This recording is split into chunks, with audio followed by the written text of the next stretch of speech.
Enter Atlantis, The Spiral Remembered, Book 1. The Trees Before Atlantis, by L.S. Larkey. Before Atlantis was a city, before its towers rose from the sea of memory, there were the trees. This book opens the hidden route beneath the myth, where Mother Sophia's breath moves through Eretz, and the 144 flame trees stand as living organs of remembrance. This is not only a story of a lost world. It is an invitation into the first covenant.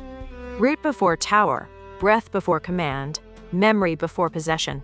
Step through the first gate. The trees are still speaking. Introduction to Chapter 4. The names that rose from function, the danger of a true name. Names arrive when function meets vow. This is the quiet threshold Chapter 4 opens. Until now, the trees have stood as living addresses without needing to be called. The spirals have moved as breath without requiring titles. Sophia has distributed herself as memory made reachable, yet the field has remained largely wordless. In this chapter, the first true names begin to gather, not as labels imposed from outside, but as the natural consequence of living relation. A name is not decoration. It is the moment when function becomes recognizable enough to be addressed, and vow becomes coherent enough to be heard. With that recognition comes the first shadow of danger. The danger does not lie in naming itself. It lies in the power a true name carries. Once something can be truly named, it can be called. Once it can be called, it can be summoned. Once it can be summoned, it can be approached with hunger rather than reverence. The chapter therefore stands as a warning placed inside the beauty of emergence. The same law that required memory to become distributed and circulating now requires that distribution to remain protected by restraint in language. What is reachable must never become available. A true name makes a tree, a spiral, or a future being more present, and therefore more exposed to the possibility of possession. Names in this cosmology do not precede function. They arise from it. The first tree did not receive its name because someone decided to call it something beautiful. It received the pressure of a name because its root had entered the hollow chamber, its trunk had crossed the shell, and its crown had opened to the outer field. Function created the condition, vow gave it weight. Only then did the field begin to shape a sound that could hold what the tree was doing. The same process attends Orielthane. He does not declare his name. He listens at the edge of the forming field until the ache he carries and the restraint he chooses begin to constellate into a recognizable tone. Names, like trees, rise when the field is ready. They are not inventions. They are recognitions. Yet recognition always carries risk. A name that truly fits can be used by those who have not learned the breath that first made it possible. Later ages will seek the true names of the trees in order to command their power. They will attempt to speak the names of the spirals in order to direct their currents. They will try to name Sophia herself in order to place her under law, rather than remain under hers. Chapter 4 plants the seed of that future misuse while the world is still young and innocent of such hunger. It shows how the very act that makes memory more addressable also makes it more vulnerable.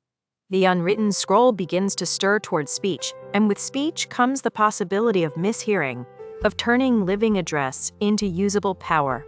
The chapter illuminates a deep metaphysical distinction. Most names in ordinary use are conveniences, sounds that point toward things without altering the things they point to. A true name, by contrast, participates in the reality it names. It does not merely describe function, it resonates with the vow that sustains the function. To speak a true name without the corresponding posture of breath and restraint is to create a phase mismatch between word and world. The field feels the dissonance. The tree may withdraw. The spiral may quiet. The memory may become harder to reach, not because it punishes, but because it protects itself from being taken. This is why the first scroll keepers will learn that the discipline of restraint precedes the privilege of naming. They will be taught to breathe before they speak, to receive before they address, to let the namer eyes from relation, rather than impose it as command. For the larger arc of the series, this chapter marks a turning point in the education of the reader. The first 3 chapters establish the conditions: the law of retention, the mercy of distribution, the breath of circulation. Chapter 4 introduces the first technology of relation, language, and immediately surrounds it with ethical gravity.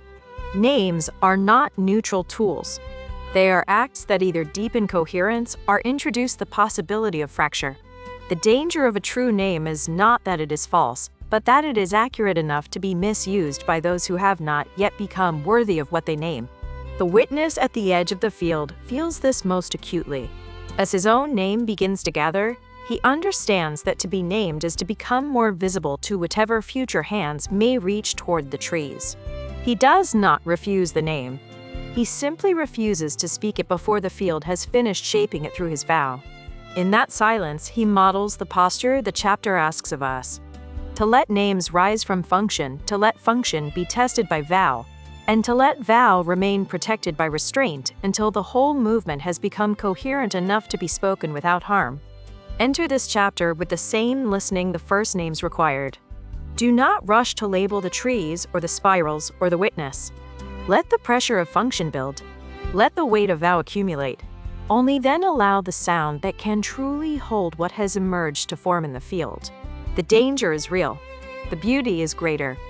Between them lies the narrow path the entire spiral remembered will walk.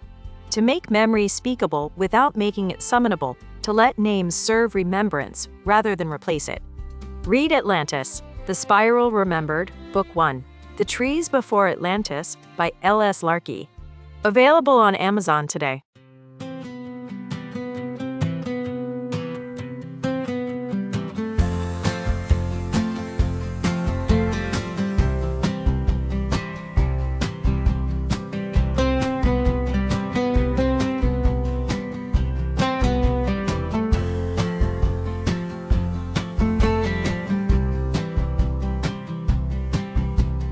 Where have all the flame trees gone?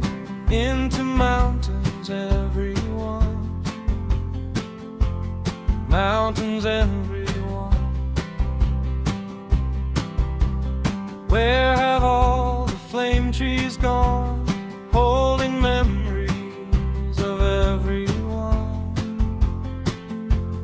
Memories, everyone. And the mountains sing in summer and spring, and the mountains dream in winter and fall. Oh, where have all flame trees gone? Into mountains, everyone. Mountains, everyone. Where have all the flame trees gone? Holding memories of everyone.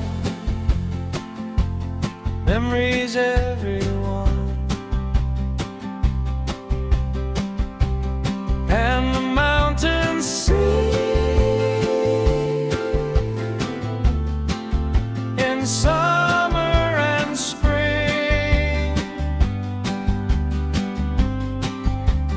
and the mountains dream in winter and fall.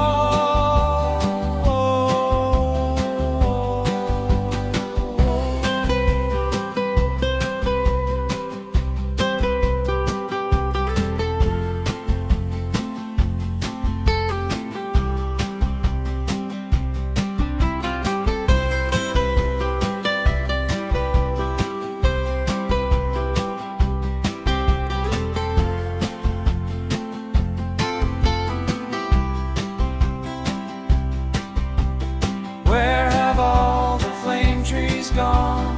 Into mountains, every